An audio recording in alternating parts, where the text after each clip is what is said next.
Over the next few minutes, we're going to completely challenge what you think you know about your own life. We're going to ask a really big question. What is reality? And what if you're not just living in it? What if you're actually the one building it piece by piece? The answer? Well, it's way more powerful than you can even imagine. All right, let's just dive right in with a question that could change everything. And I don't want you to treat this like some sci-fi movie plot. Seriously, just for a moment, consider it. What if your entire life is a simulation? But hang on, because here's the twist that redefines the whole game. You're not the avatar. You're not the character on the screen reacting to a world that just happens to you. I mean, that's the default setting we're all taught to believe, right? No, you're the code. You are the programmer. Every single belief you hold, every assumption you make, that's a line of code that is literally rendering the universe you experience. So how does this incredibly powerful system actually work? Okay, this brings us to the first major rule you have to understand in this new reality. The world that you see, it isn't actually real, at least not in the way you think it is. It's a deeply personal interpretation. This right here nails a fundamental truth. Your brain isn't a clear window you look through. It's more like a super advanced filter. It's taking this infinite, chaotic stream of data from the world and constructing a simplified story that you can actually understand and navigate. And just how selective is this filter? Get this, your brain deletes 99% of all the sensory information coming at you. It has to. If you actually perceived every frequency of light, every vibration, every bit of data, you'd be completely overwhelmed. It does this just to keep you sane and functional. So what does that mean? It means you're not experiencing the world as it is. Not even close. You are living in a simplified hallucination, a totally private universe built by your own mind that nobody else can ever truly see or enter. So, okay, if reality is just this filtered down construct, then how is it built? This is where everything changes. We're going to move from being a passive person that things happen to an active creator. Because your mind doesn't just filter reality, it literally projects it. And this isn't just some philosophical idea. This mirrors a core principle of quantum physics. See, at the most basic level of existence, reality is just pure potential until an observer looks at it. The very act of you observing collapses all those infinite possibilities into one single experience. Your attention isn't passive. It's an active force that selects which reality you get. Now, this whole process runs on a powerful self-reinforcing loop. It all starts with a thought. Repeat that thought enough, and it starts to shape an identity. I am this kind of person.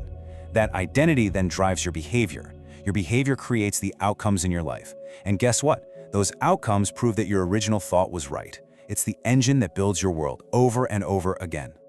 And this isn't just a metaphor, it's straight up neurobiology. Every single time you repeat a thought, you're strengthening the pathway for it in your brain. It's that classic saying, neurons that fire together, wire together. Your brain physically rewires itself to get better and faster at producing the reality you keep playing on repeat. So, this all leads to a fundamental choice. You have to decide how you relate to the world. Are you going to operate as a victim of existence, where you believe life is just something that happens to you? Or do you step up and become the sculptor of experience, where you understand that life happens from you, projected from the inside out? Same world, same events, two totally different universes. Okay, so if we're running on a program, where did that original code even come from? Well, if you want to take control, you first have to uninstall the old you, that avatar you were handed but never actually chose for yourself. Think about it. Your identity wasn't something you were born with. It was installed. Your parents, they wrote the first lines of code. Then society came along and added its rules. School taught you obedience. And trauma? Trauma carved some beliefs so deep that they feel more real than your own memories. And this is so important to get. You are not fundamentally broken. You're not flawed. You've simply been running software that you didn't choose. You were mistrained by a world that needed you to believe you were just a character in the game, not the designer. Understanding this, that's the key to taking your power back.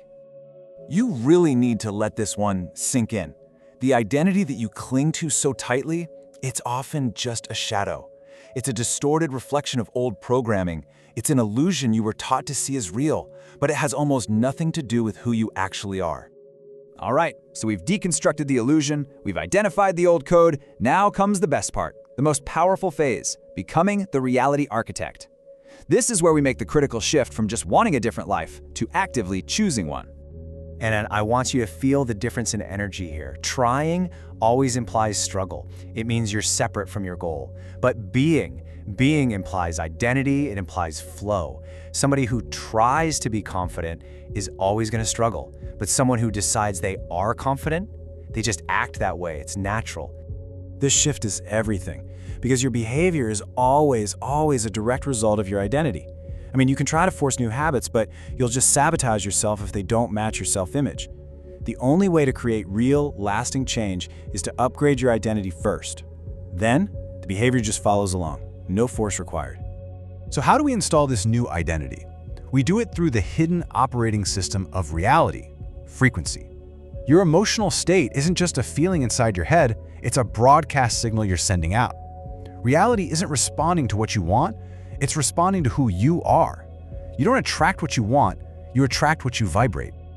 And here's a really simple, practical way to start controlling that broadcast. It's a little ritual you can do anytime. First, just name your current emotion. Be honest. Second, choose a feeling that's just a little bit higher up the scale, maybe from despair to just hope, or from anger to determination. Third, embody it. Actually sit and feel that new state for a couple of minutes. And fourth, just notice. Watch how the world around you starts to subtly shift in response. So this is the ultimate takeaway, the final truth of it all.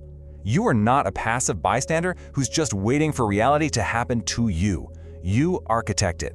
With every belief you hold and every feeling you broadcast, the world that you want isn't out there somewhere waiting for you to find it, it's in here, waiting for you to build it.